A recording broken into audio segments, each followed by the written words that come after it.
زۆر سپاس بۆ کاک بێسوون بۆ سنتەری لێکۆڵینەوەی ڕوودا و ناوەندی لێکۆڵینەوەی ڕوودا و بخيراتي جنابي نحكي بالعربي لو بالكردي على مود البيت على مود البيت احنا نحكي بالكردي كيف بسم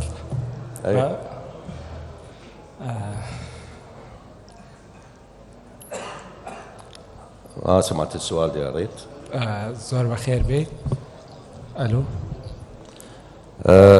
بداية تحياتي لشبكة راوداو حقيقة على هذا المنتدى الكبير والرائع.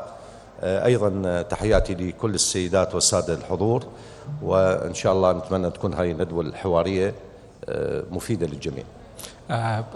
جنابي لواء يحيى رسول تبيجي قشتي فرماندي قشتي هذا شكدار كان العراق أكيد لبروي برستان بياكي أمنين ولا رئيسي أمنائي شكان ببرساري بيشات أمن آخر بيشاتي أمني دس بيكين زۆرە گوترێت ڕاگەاندنی سەرکەوتن بەسەر داعش بەر لە 4-5 ساڵ بەر لە ئێستا بە مانای کۆتایی هاتنی ڕێکخراوەکە نییە. بە بەڵگەیەوەی لە ماوەی کۆتاییە پەنایان بردۆ بۆ هەندێک تەکتیکی نوێ وەکو بەکارهێنانی فڕۆکەی درۆن، وەکو گەڕانەوە بۆ شارەکان و بۆ گوندەکان، وەکو خۆگونجاندن لەگەڵ بارودۆخی پاش شکست. خەڵسەنگاندن و خەمڵاندنی ئێوە لەو بارەیەوە چییە؟ بداية نحن أكيد يعني تدري بتضافر كل الجهود واشتراك كل القطاعات العسكرية العراقية في معركة عادلة حققنا النصر العسكري على داعش. أنهينا آلة داعش العسكرية بمعارك التحرير اللي خاضتها واشتركت بها كل قطاعات القوات المسلحة العراقية من قطاعات جيش عراقي وشرطة اتحادية وجهاز مكافحة الإرهاب والحشد الشعبي والبيشمركة وأبناء العشائر. كانت لحمة وطنية استطعنا من خلالها أن ننهي آلة داعش العسكرية. أشرنا منذ عمليات التحرير أنه لا زال هناك خطر لبقايا فلول عصابة داعش. حقيقة اللي كان يأثر على العراق وعلى الأراضي العراقية هو الحدود التي كانت متروكة مع الجارة سوريا. يعني لو نرجع قليلا إلى الخلف، كنا سابقا كانت قطاعاتنا الأمنية داخل المدن موجودة، لكن الحدود والمناطق الصحراوية المفتوحة ما كان موجود بها قطاعات. لهذا كقيادة عمليات مشتركة ومنذ انتهاء عمليات التحرير أكدنا على موضوع الحدود. لا زال حقيقة لدينا خطر هو موجود في مناطق شمال شرق سوريا بتواجد العديد من التنظيمات الإرهابية ومن ضمنها تنظيم داعش الإرهابي. لهذا منذ فترة ونعمل على تحكيم وتحصين الحدود العراقية بشكل كبير، وحققنا حقيقة تقدم كبير في موضوع تأمين وتحكيم الحدود العراقية. الآن الحدود العراقية أستطيع أن أقول هي محكمة بشكل جيد محصنة، إضافة إلى أنه هذه الحدود أنشئت فيها تحكيمات من خندق شقي وساتر ترابي وأسلاك شائكة وأبراج مراقبة، وكذلك الكاميرات الحرارية وقطاعات قوات الحدود التي تمسك الحدود وبالأسلحة الساندة الموجودة، وأيضا خلف قوات الحدود تتواجد قطاعات الجيش. نركز بعملياتنا على الاستمرار بملاحقة بقايا هذه الفلول الإرهابية. نعم، أنا أعتقد اليوم، وهذا من خلال التقارير اللي توصلنا وتحليلاتنا، تنظيم داعش الإرهابي في العراق يعاني بشكل كبير. يوميا أنا قبل أن أدخل إلى يعني الندوة الآن وياك توصلني المسجات على الجروبات اللي خاصة بينا، عمليات في كل قواطع العمليات عندنا عمليات استباقية ضد عصابات داعش. لكن قل لي هل داعش ما يأثر؟ لا يأثر.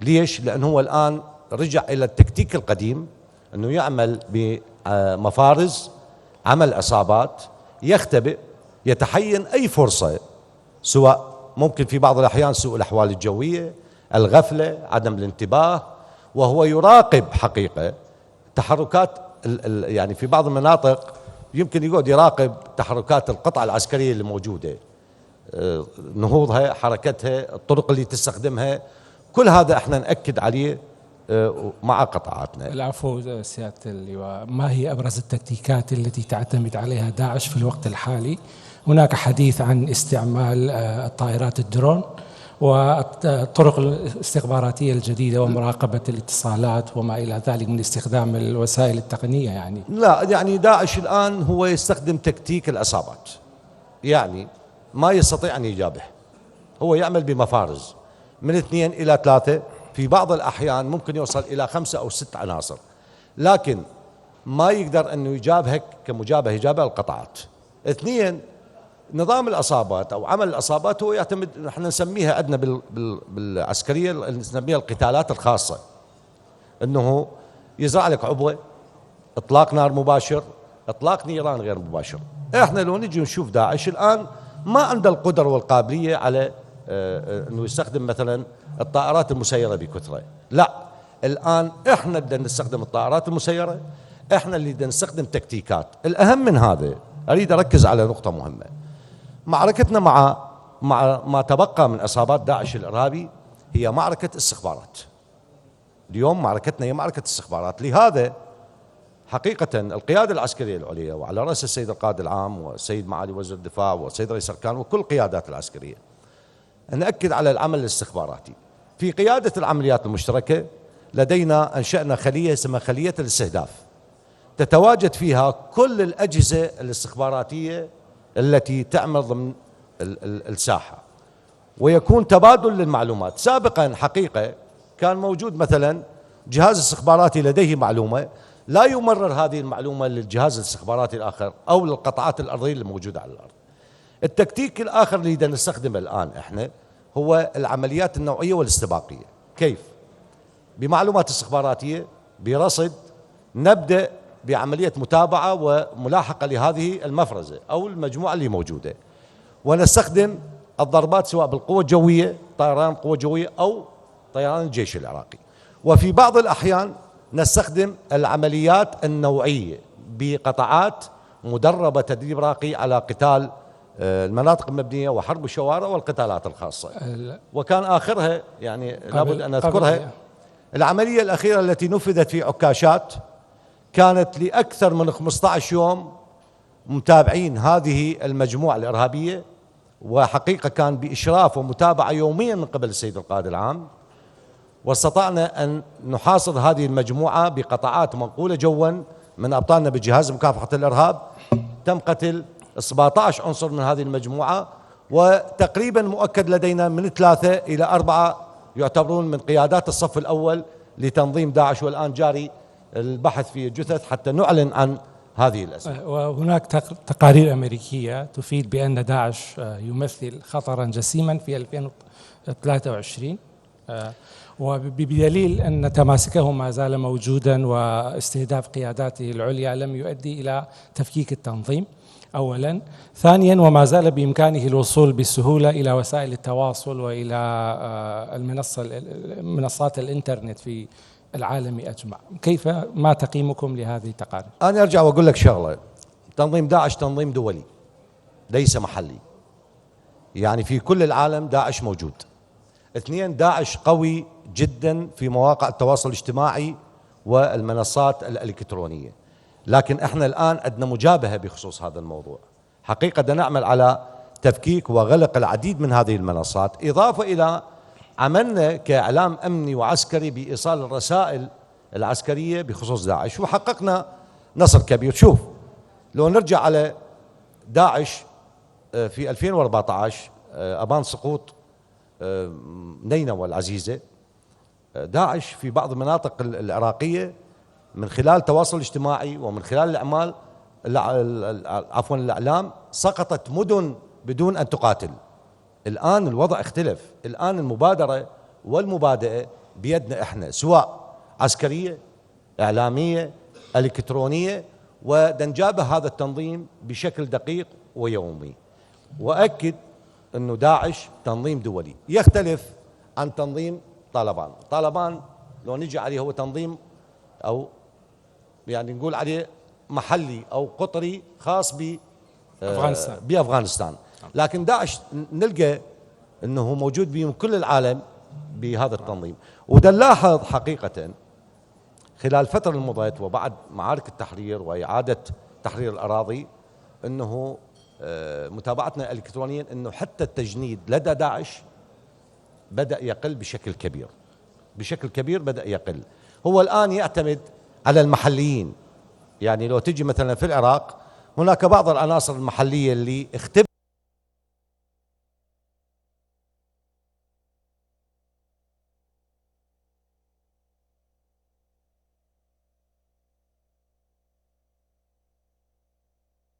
whole camp to be the biggest and the largest bomb close to Iraq.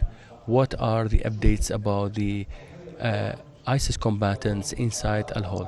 Al-Hol includes thousands of families affiliated with ISIS, children of ISIS combatants. I think that there are 60,000 people living in Al-Hol. And I mentioned this in Peace Institute in Washington. And on 9th of March, also I will give a speech in London about Iraq. Al-Hol is considered a real school to raise a new generation of ISIS that is maybe stronger than Daesh 10 times. Women and children who are in Al-Hol, children, they lack any documentation. And also women who are there, they publicly talk about feeding the ideology of ISIS to the children. The Iraqi big poet Rasool, where he said that mothers are big schools. If you prepare them well, you will prepare a good generation. But those women in Al-Hol, they are feeding their children with toxic ideas. And if countries, if they do not take any steps and initiatives on how to address Al-Hol camp, I assure you that there will be a new ISIS generation, and without having any information about them, and we will find tens of terrorists in one person. We can call them the second generation of ISIS, and I said that it's like a time bomb or a nuclear bomb. Iraq, and I'm speaking on about Iraq, and I must also talk about the Security Advisory Service, and we have taken many good steps to take care of the Iraqis there.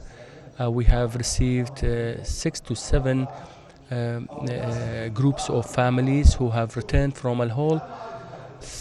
During the liberation operations, there were people who were afraid, and they were afraid about the propaganda that military forces and PMF, Popular Mobilization Forces, they will kill them, so they escaped their city. So what is their guilt to keep them in Al-Hol? We have their names, we have their information. Initially, what is the number of Iraqis who are still in Al-Hol? A large number of Iraqis still in Al-Hol. I cannot give you an accurate number, approximately. We brought back about 7 to 8 groups of families from Al-Hol after conducting security screening, and we have located them into Al-Jad'a IDP camp. And in collaboration with many CSOs and international organizations and rehabilitation trainings, we have been able to rehabilitate them and also to make them return to the to reintegrate them to the community. And now they are just practicing and exercising their regular life.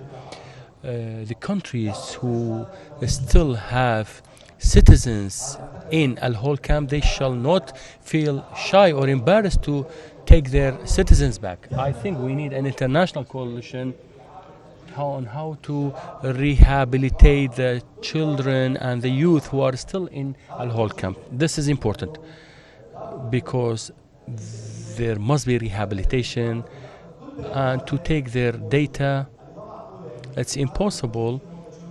For example, the people who are there are unidentified without any documentation.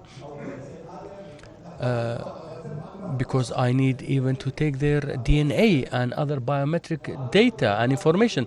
This needs a collaborative effort, not only Iraqi effort. Still, Iraq is still playing a pivotal role, and all thanks to the Iraqi government, to the security advisory service in Iraq.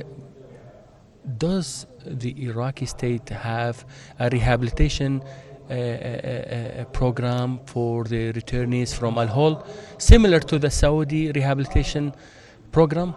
As Iraqi government, we own a rehabilitation, good, excellent program for rehabilitation, and we have been able to return hundreds of families, women and children, and to reintegrate them to the community. Is there surveillance and observance? Yes, there are intelligence surveillance to them. In the beginning, we have suffered. We have suffered with, the tribes, the Arab tribes. We are tribes and clans. So there were a lot of questions about saying that how can we make those people back to our tribe while their brother, their sibling, their father, they were ISIS combatants. But we suffered, but with a lot of efforts we have been able to convince those people and to tell them that those people are innocent, they are not guilty. If their father did something, it's not their sin. The problem that we must understand today, that this child and this woman, we must reintegrate them to the community. I visited Saudi Arabia more than 4 times, and I have visited Mohammed bin Naif Center for advice, and the excellent program in the Middle East is the Saudi program. Why we do not have similar program? Due to the fact that we have large number of Iraqis. In Al-Hasaka prison, there are more than 3,000 Iraqi terrorists. The least of them killed hundreds. So we need efforts. We need tremendous efforts in our war against ISIS. The whole world stood with us. Why? Because the threat of ISIS is a threat against the whole world. And 40% of the Iraqi soil fell under the hands of ISIS, and they were on the door gates of Baghdad. In one of the interviews with a research center in the United States, of course, they have research centers and study centers where they study any phenomena and they give the results to the government. They were almost prepared to deal with a divided Iraq. After the fall of 40% of the Iraqi soil, they were almost ready to deal with a divided Iraq. But after the solidarity of Iraqis, we have given lessons to the whole world, where all Iraqis fought. We know that every country, they have a military, but the whole Iraqi people fought. And there was solidarity among Kurds, Arabs, Sunnis, Shiis, Christians, Yazidis. This is the reality. Despite all the security efforts, but there are a lot of criticism to the circumstances and conditions in the camps, in the prisons, that is hindering the returning of additional people due to negligence. I think there is exaggeration in this, sometimes in the media.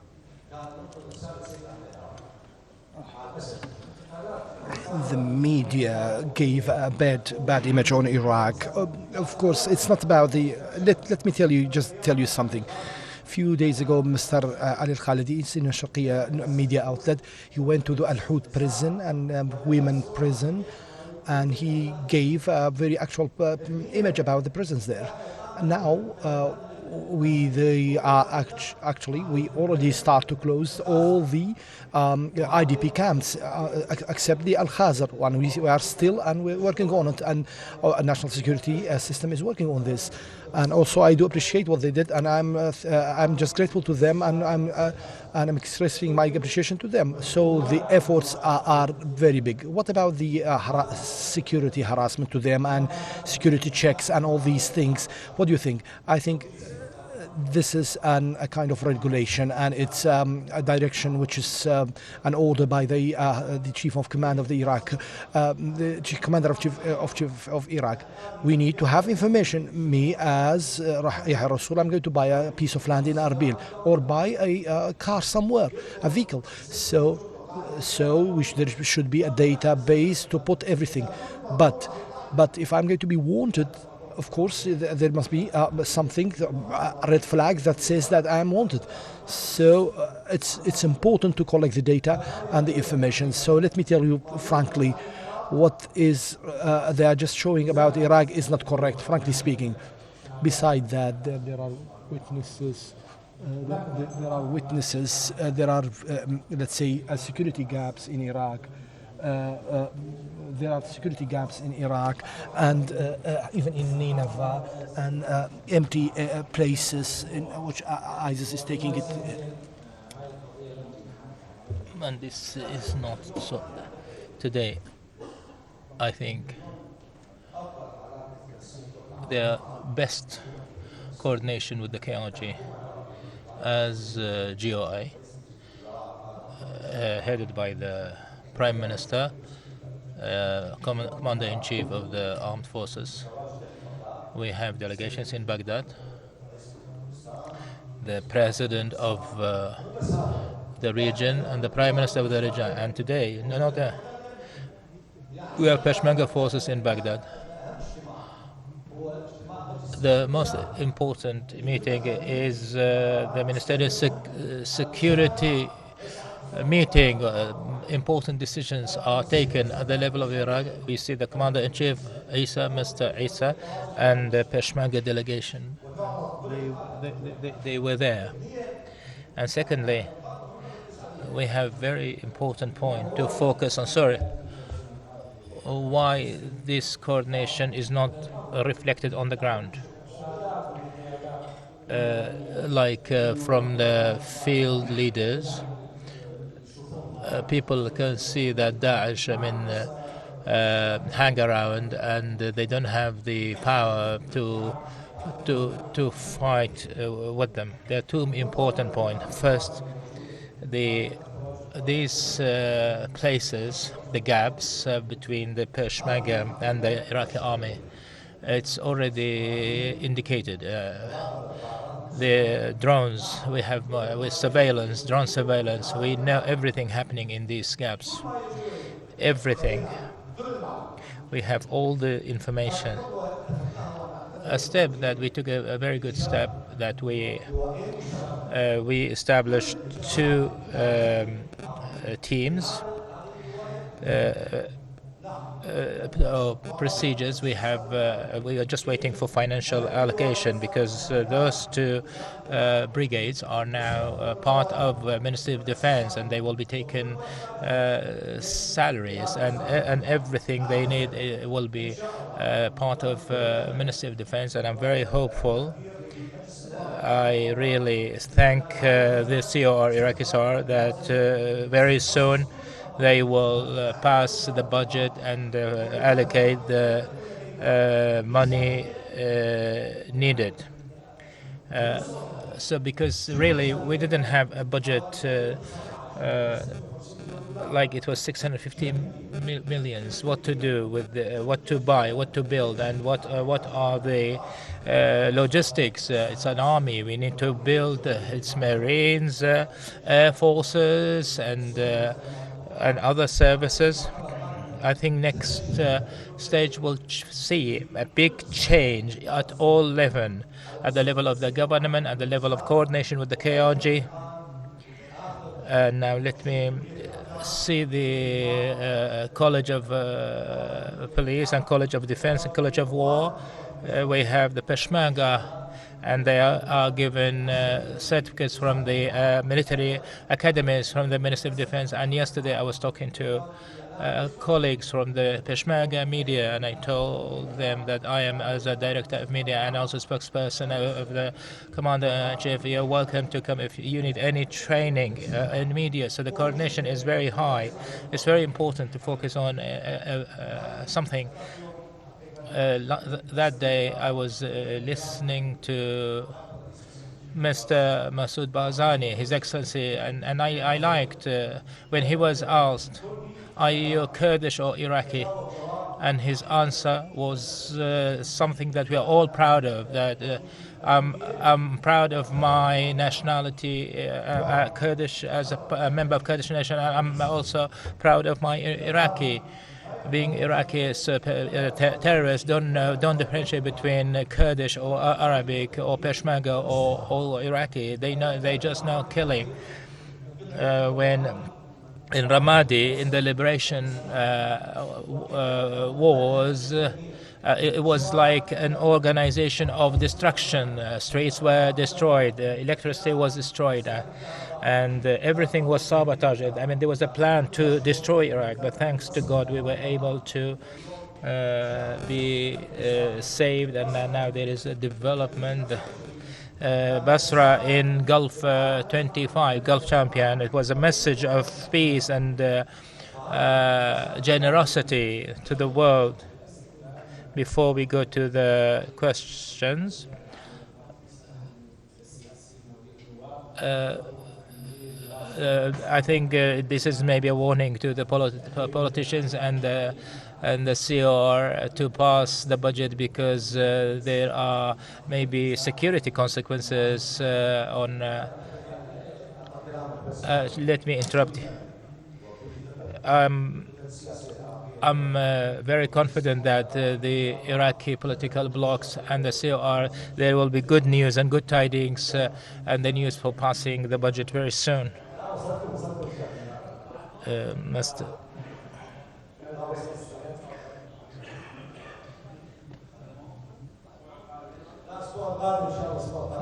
Next week. I can't hear the audio. Dr. From Syria, Mr. Brigadier, I accept my critics. I would like also I have some comments. Whole camp, and before whole camp, as you said, how to solve or sort out what remain from Daesh. I mean, the issue is not patrols. There are the culture of Daesh, which is deeply rooted, and the culture, or you mean the mentality, or you mean the ideology. And as you said, I mean, there is a geographical extension of this. There is a gap. I can't answer, and you are not required to answer. How come is Iraqi more than Syrian? It's on the border in Sinjar. It's on the Iraqi border, exactly on the Iraqi border. Let me stop here. I'm not accusing Syria that all the terrorists are from Syria. I said that Daesh is an international organization. They do not consider any borders. They believe in disbelieving ideology, terrorist ideology. And it's 8 kilometers from Iraqi border, and there is also Hasaka prison also, which is 10 kilometers from the border, in which there are 30,000 terrorists. Among them, only 3,000 are Iraqis. Terrorists. When I say Iraqi, I mean has the Iraqi nationality. Exactly.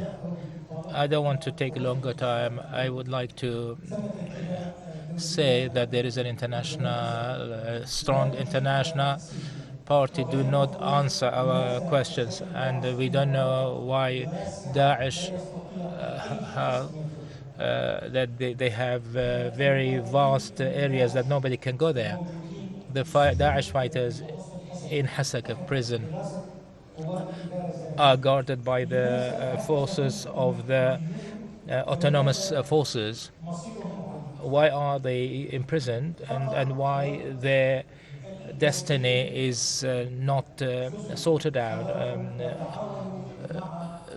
Be careful and coordinate with your brothers, with the other people from outside of the border. There is something vague. There is the Daesh bomb, time bomb. It's there at all levels. Just do your best to sort this out. You are very right. Hasaka prison is very close. By the way, Hasaka it was a school and turned into a prison. And let me assure you, as an Iraqi military leader and Iraqi intelligence leader, we have very good information, accurate information about what is in Hasaka. And I assure you, and this is what we are planning, the joint military leadership, when Abdel Shemari worked, and now Mr. Qais, we worked on strengthening our borders, and not only fortifying and strengthening, but we have also thermal cameras, and we have patrols, and we have Iraqi armies on the border, and we work on. We have operations, quality operations that was implemented by the heroes of the anti-terrorist. We killed 17 terrorists in this operation, and we got very good documents. And then, because east of Syria we have multi-parties there, and it's a temporary situation. In the northeast and west Syria, it's a temporary situation. There are the terrorist organization Nusra, Ahrar Sham, Daesh, and other areas that we have organizations, and then the existence of American forces and Russian forces. There are many parties are in these areas.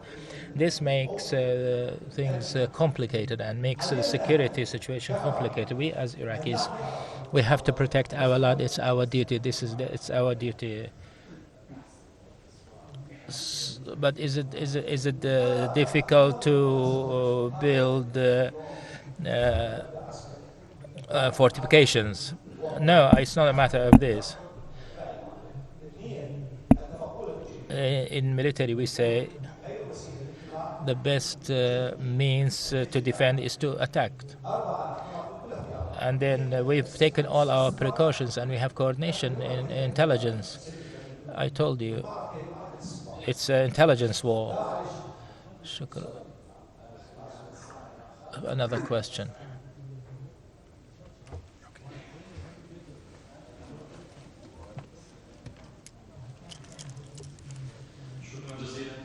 Thank you very much,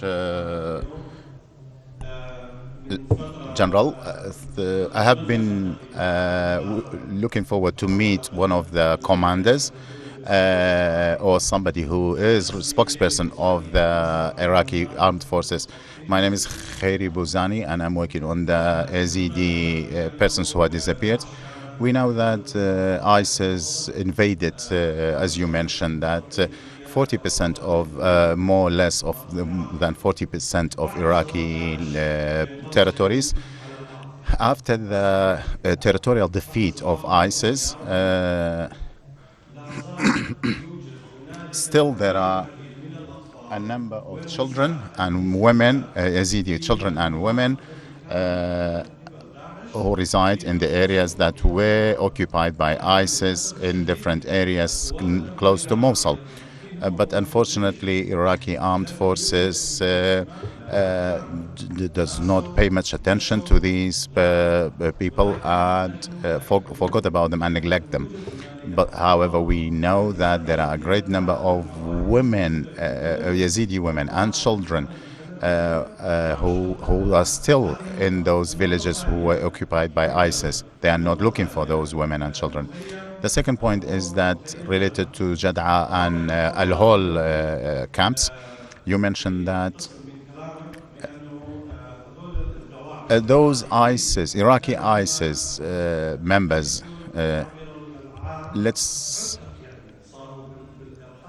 so some of those are hardcore ISIS members.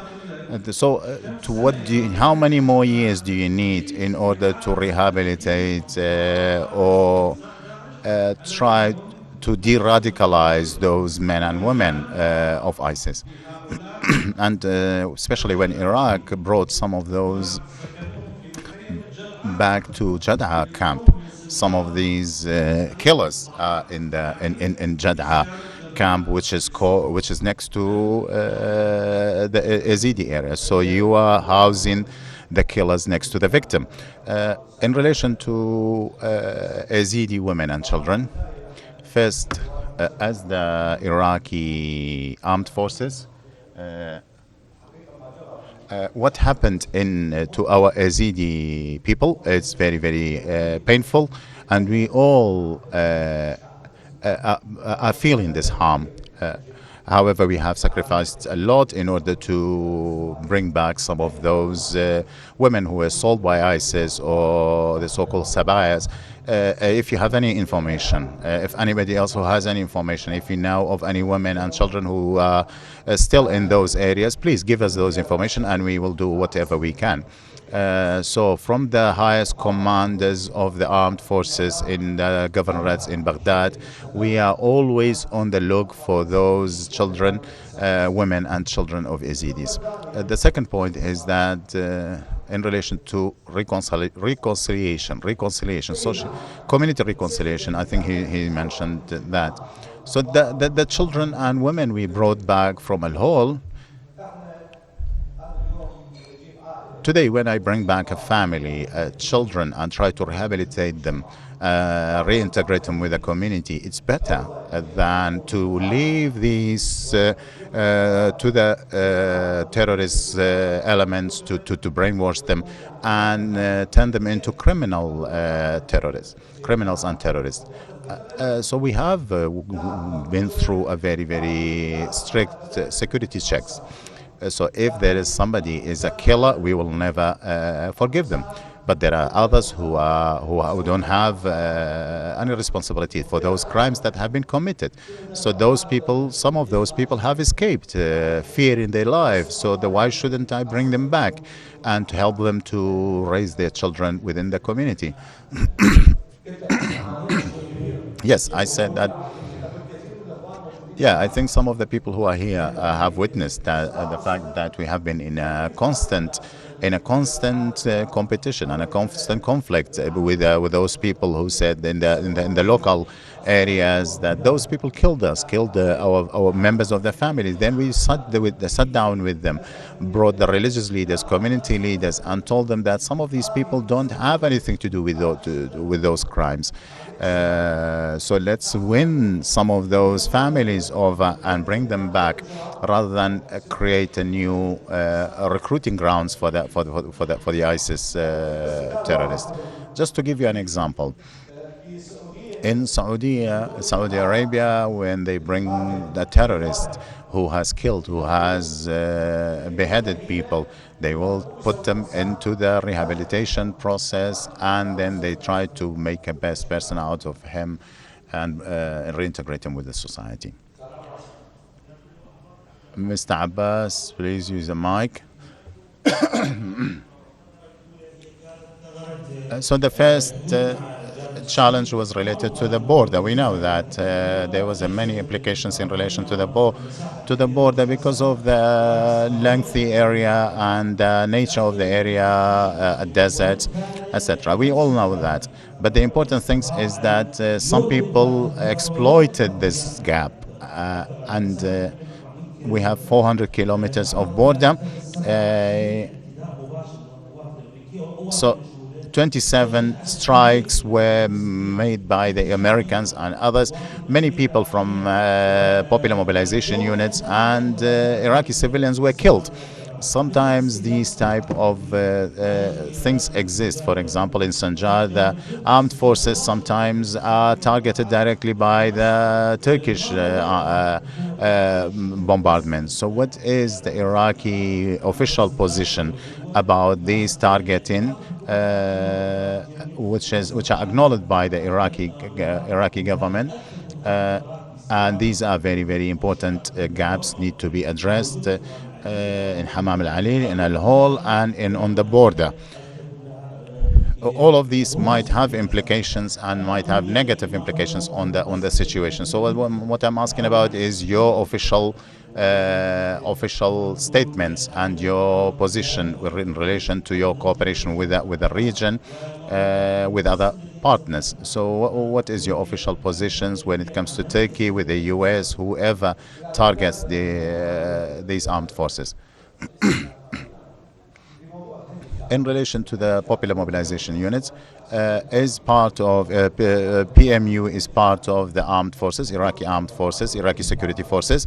It operates under a law and fights alongside the other elements of the security forces, Iraqi security forces. Of course, we do not accept any attacks on any elements of our armed forces, including PMU and Peshmerga forces.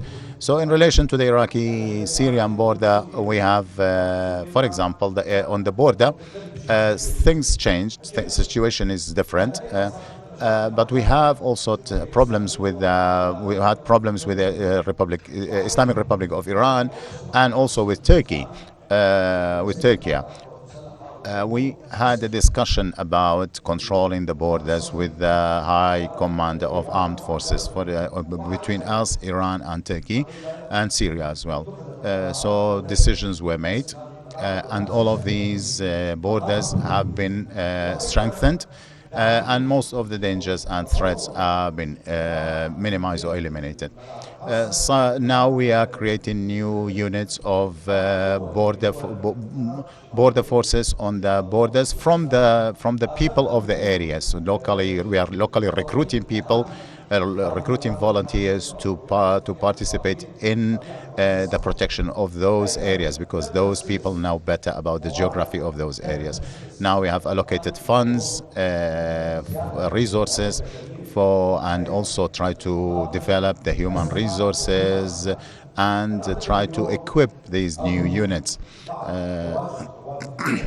We know that the Iraqi federal armed forces are now present on the Iraq-Iran border and Iraq-Turkey border, and most of these problems have been minimized. So the official position of Iraq, we do not want our lands to be used to attack any neighboring countries. So this is the official policies of Iraqi government. I talk as a military commander rather than a politician. But what we see is that we have a very good and balanced relations, mutual respects with our neighbors, with other foreign countries. So I think that Iraqi foreign relations have developed. It's a more open. For example, the Arab Parliamentarians Conference was held in Baghdad. The Secretary General of the UN was in Baghdad yesterday, and today I had a meeting with the advisor of the national security, and he's in Nainawa right now. So we have a very good and friendly relations with everyone. So let's all the world hear us. And I mentioned this in my previous interview in the UAE and many other places. The stability of the Middle East springs from the stability of Iraq. If Iraq is stable, we will have a more stable Middle East. So there is a very good development in our diplomatic relations, and the Iraqi diplomacy is succeeding. And this is a reflection of Iraqi foreign policy, and it's an indication that in the future we will have much more success.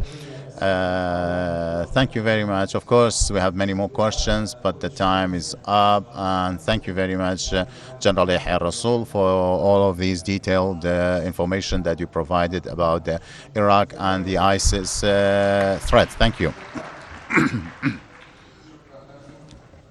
Thank you very much. It was very interesting to listen to you.